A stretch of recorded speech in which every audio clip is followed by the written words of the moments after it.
I'd like to apologise that I won't be speaking in your beautiful language. I'll be speaking in a Yorkshire version of English. I hope you can tolerate that.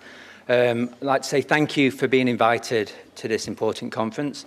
In addition to being able to spend time at an important and interesting conference, I also personally gained something else. I gained a lot of exercise in that I had to dig my car out of a snowdrift for 2 hours yesterday to get here.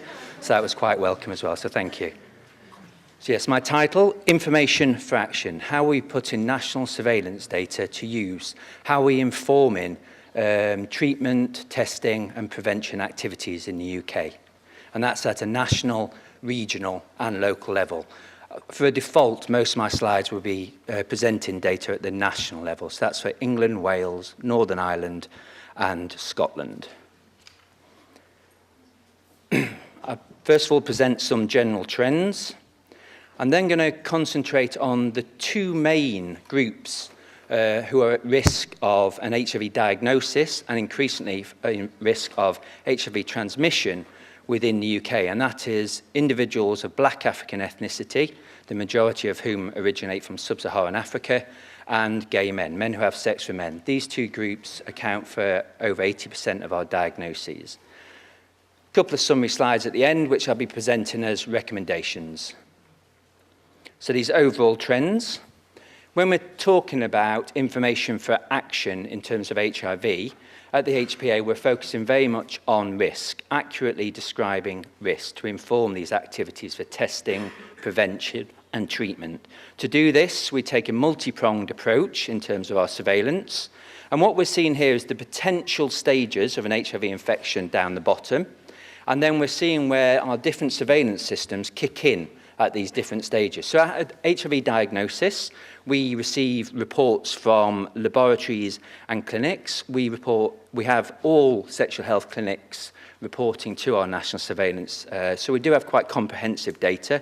We also conduct a test on samples for these new HIV diagnoses that tells us whether or not it's a recent infection, whether or not the individual who's just been newly diagnosed with HIV acquired their HIV in the 6 months prior to their diagnosis. This is the RETA test, which I'll go into in a short while. Should an individual progress to an AIDS-defining illness or a death, we also have surveillance systems that kick in at those stages and get information from across the UK. At any point post a diagnosis, we have a cohort of all people seen for HIV care in the UK. We know it's all because this surveillance system is linked to funding. You don't report to the surveillance system, then your clinic will not be paid for that individual that you've provided treatment or care to. And this is our SOFID service. This is an annual census of all people seen for HIV care, which becomes a cohort. At any point post having been acquired HIV, an individual can be included in one of our unlinked anonymous surveys.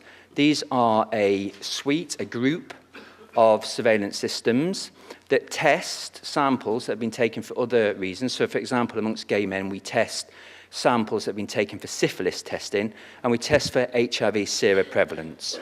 And then because we have the SOFID data telling us the annual number of people being seen for care, this is our proxy for diagnosed HIV, and then we can then do some mathematics to compare these to our unlinked anonymous surveys, and this gives us now a breakdown of diagnosed and undiagnosed HIV, and I'll go in a little bit more detail later.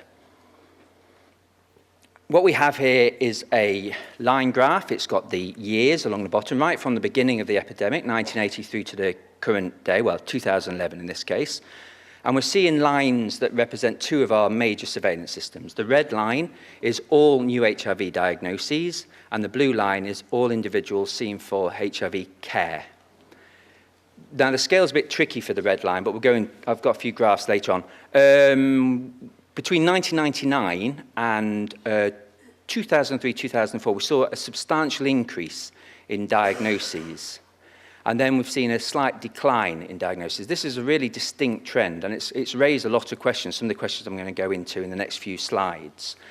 Despite this decline in diagnoses, the annual number of people seen for HIV care has continued to increase steeply. This is because these diagnoses are constantly adding to our prevalent pool of individuals, and also, thankfully, because the number of deaths amongst HIV-infected individuals has declined, particularly deaths due to their HIV infection.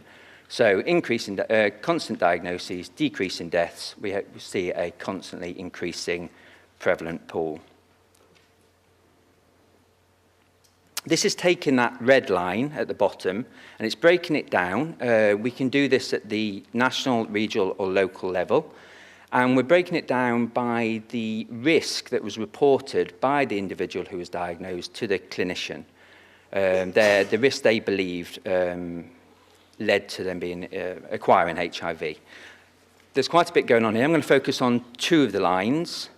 We've got this line here, which represents people who acquired HIV heterosexually and probably acquired their infection abroad. And what we're seeing is that this line very much mirrors the overall diagnosis, the trend in overall diagnosis. A steep increase from around 1999 through to 2002, 2003, and then a decline from then on. This is in contrast to the blue line, which is representing diagnoses amongst men who have sex with men, where we've seen a constant increase. Now, this graph has come into its own recently because we're trying to now understand why we're seeing these trends. What's feeding these trends? Our data are often mistaken to be representing the incidence of HIV, the actual acquisition of HIV within the UK. And there's multiple reasons why that's not the case. Some of them are listed here. Obviously, incident cases do add to our annual numbers, but so do possible demographic and or numerical changes in HIV testing.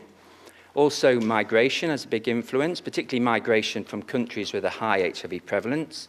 And there's also data artifact.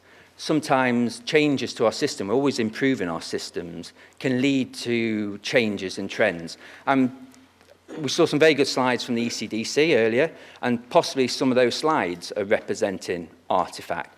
The fact that the UK, for example, has very high rates compared to others, actually probably reflecting comprehensive reporting rather than perhaps a far higher transmission of HIV in the UK compared to other Western European countries. So let's look at one of our two major groups at risk of a diagnosis and increasingly at risk of HIV transmission within the UK, Black Africans. Again, this is new HIV diagnoses by year.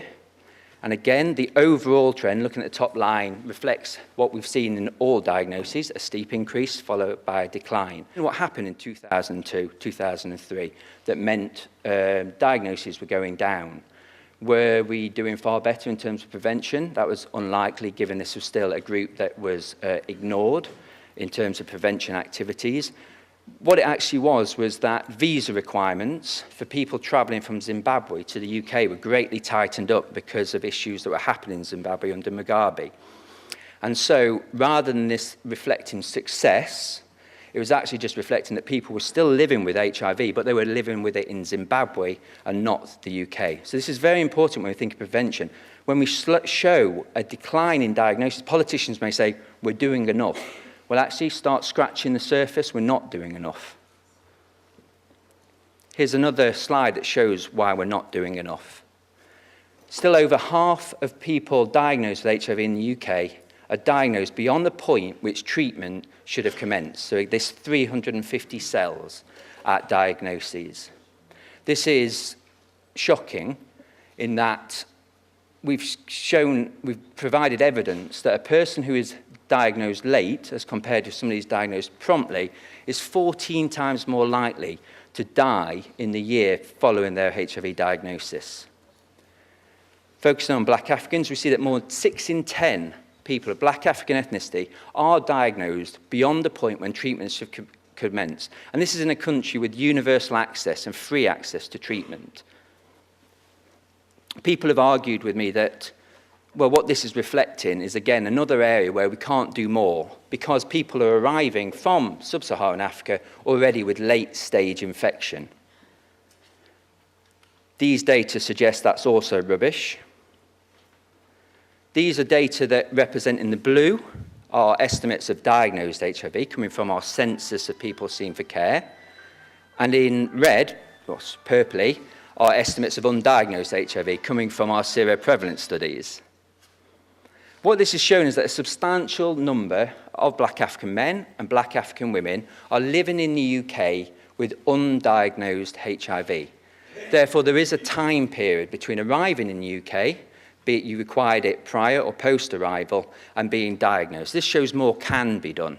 We've also looked at time between arrival in the UK amongst those we believe acquired HIV abroad and time to being diagnosed. And that's about 4 years. So you arrive in the UK already HIV positive. It takes about 4 years to then be diagnosed with HIV in the UK, which is also a strong argument against some of the right-wing press that suggests that people travel for care, travel to the UK for treatment. Well, they're taking a very long time about it. When we're thinking about prevention needs and trying to strongly argue the case for prevention needs in the UK, an important piece of work has been our work around assigning whether a person acquired their infection in the UK or not. We actually have clinicians report to us where they believe a newly diagnosed person acquired their infection. Based on these clinician reports, amongst Black Africans born abroad, it would suggest that between 1 in 10 and 1 in 5 Black Africans born abroad acquired their infection in the UK. However, we've done some modelling work, and we had this paper published at the end of last year. It's based on CD4 cell count at diagnoses and trends that we know in CD4 cell counts. And we've actually assigned people born abroad as to whether or not we believe, based on CD4 cell count, whether they acquired HIV post or prior to arrival in the UK. And based on this, nearly half of Black Africans born abroad in 2010 acquired their infection in the UK. Now, this changes our thinking around prevention needs. This is showing there is ongoing transmission, which makes sense. People are always saying, if you come from South Africa, Zimbabwe, countries with the prevalence of around 20%, to a country with a prevalence of 0.1%, they must acquire HIV abroad. But that's illogical. Prevalence has to be seen within communities.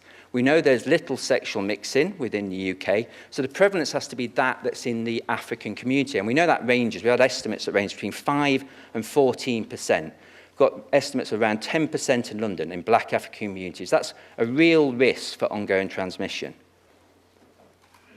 Another angle for providing arguments to do more is to show how well we do post the diagnosis. We've designed a suite of indicators, quality of care indicators, which show that quality of care post-diagnosis is good. You'll be quickly transferred into care. If you need treatment, you'll quickly get onto treatment, and that treatment you'll actually see a virological response, a good virological response. This is just one of those quality of care indicators.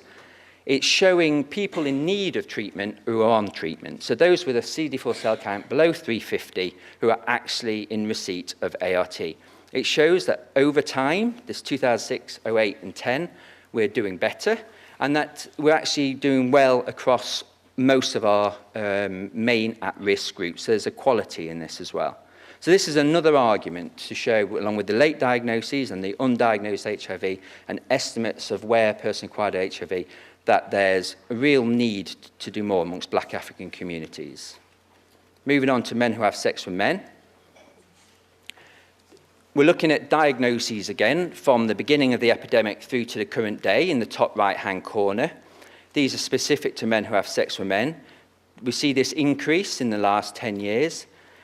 And it's this increase that's really got people thinking. We're currently, amongst diagnosed gay men, we have a high coverage, the highest, in fact, coverage of ART use, and we have high retention in care. In fact, we've gone beyond what was estimated by modelers.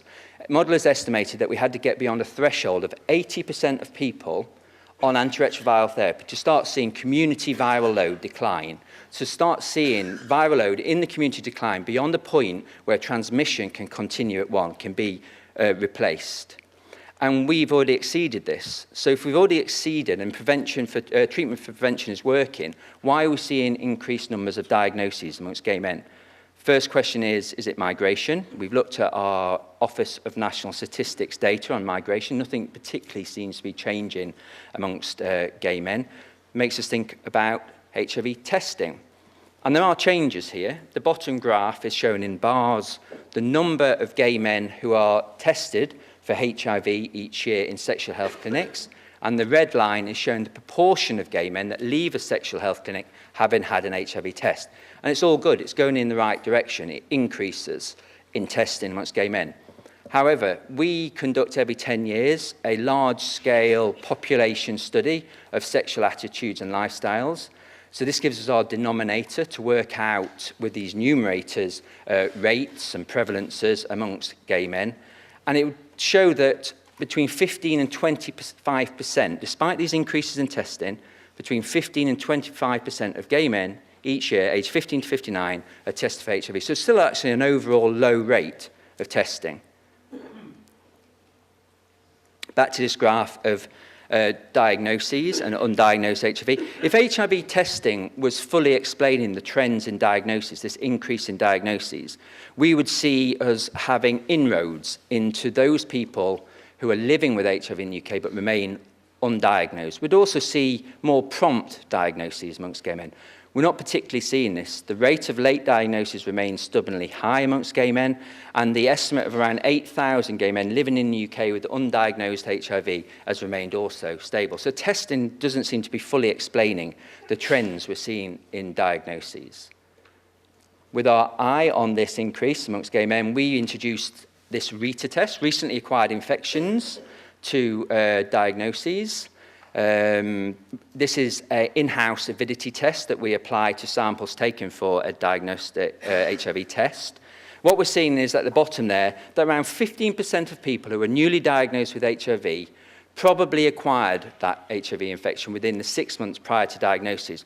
And amongst gay men at the top, it's higher. It's just under a quarter of gay men. So this is the first steps of showing evidence of ongoing transmission.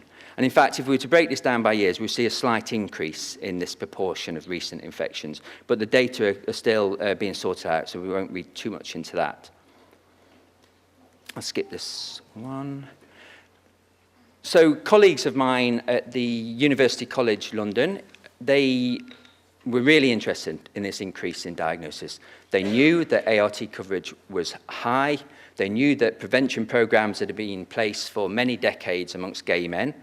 And so they started to recreate the epidemic. They utilized many data sources, including these denominator surveys of lifestyles, but particularly focused on our national HIV surveillance data. And they remodeled the epidemic. Once they were happy with how they remodeled the epidemic, they then ran 5,000 scenarios, looking at different things such as changes in ART coverage, changes in the number of partners, changes in testing. What we have down the bottom is their estimates of incidence of HIV per 100 years amongst MSM. And what we can see, I won't go into the finer details, but what we can see is that there is a steady and significant increase over the time frame, so this from 1980 through to the current day. And when they ran all the scenarios, the thing that came out largest, the thing that could negate the improvements we've seen in antiretroviral therapy was an increase, and this has also been fed in from behavioural studies amongst gay men, was an increase in condomless anal sex in the past year. So this increase in condomless anal sex is stronger than the positive side of increasing antiretroviral therapy. And it is this that seems to suggest why we're seeing increased HIV transmission amongst gay men in the UK. We work with many partners. Surveillance data is great, particularly surveillance data you can report at the regional and local level. But we also work very closely with NGOs and with academic units to conduct community-based surveys and online surveys. We've conducted several community-based surveys amongst Black African communities in London and cities around London. And we work closely with colleagues such as the THT and Sigma Research, conducting gay men surveys, be these in gyms or in places where gay men may socialise, but also online. And this just gives us context to our data. It gives us, we have greater strength in interpreting our data. So recommendations, these are the two summary slides. Some of these recommendations, I haven't had a slide to support them because I reduced the number of slides down, but I'll go through them anyway. Black Africans, but also Black Caribbeans, should have an HIV test and regular HIV STI screening if having unprotected sex with new or casual partners. And I should have mentioned that we also utilise data from our STI surveillance systems to inform what we're seeing in HIV. Particularly syphilis surveillance has been important in this. Men who have sex with men should have an HIV-STI screen at least annually, but this should be increased to every 3 months if they're having unprotected sex with new or casual partners. We're in a period of transition. In fact, the organisation that I work for won't exist in a week or so's time as we become a new organisation under the government. And there's new ways of looking at public health, the whole of public health. HIV is often ignored in these more general approaches to public health, but thankfully we've argued for an indicator, an HIV indicator, to be included. This is an indicator on late HIV diagnosis. It ensures that all local authorities and local NHS bodies have to measure and have to monitor the proportion of people diagnosed late with HIV. And they have to act on this and show that they're making improvements. Utilising our national census of people seen for HIV care, we tell local authorities what their diagnosed prevalence is in their population. And anywhere that has a prevalence, a diagnosed prevalence, greater than 2 per 1,000 population, then there's other more specific types of recommendations and regulations that fit them. And so here we have one where local authorities and NHS bodies with a prevalence exceeding 2 per 1,000 population must implement routine HIV testing for all general medical admissions as well as new residents in primary care. To inform this, we worked with colleagues in NGOs and in the NHS to see whether or not HIV testing was applicable and acceptable in different venues, and we found that it was in these 2 new venues. Clinicians should take every opportunity to offer and recommend HIV testing to those known to be at higher risk of HIV infection, and they know this through the studies that our NGO colleagues conduct and through national surveillance. A universal offer an HIV test should be given to all patients diagnosed with TB, and conversely, all people living with HIV should be routinely screened for TB. Evidence that ART reduces the risk of onward transmission should now be discussed. There is this body of evidence, despite us having exceeded the threshold, should be discussed with people receiving care. And actually, for those who wish to reduce the risk of transmission to sexual partners, then they should commence ART regardless of their CD4 cell count. And we also, to show that quality of care is good, is increasing, is high in the UK, we found this more powerful than we were expecting. And so the monitoring of key clinical indicators should continue in order to ensure the current high quality of HIV medical care can be measured, can be shown, and is therefore maintained. We are nothing without the individuals that conduct, that were working in NHS bodies and working in testing venues. It is these people that tirelessly report to us. Without them, as I say, we're nothing. So many thanks to all our HIV and STI colleagues. Thank you.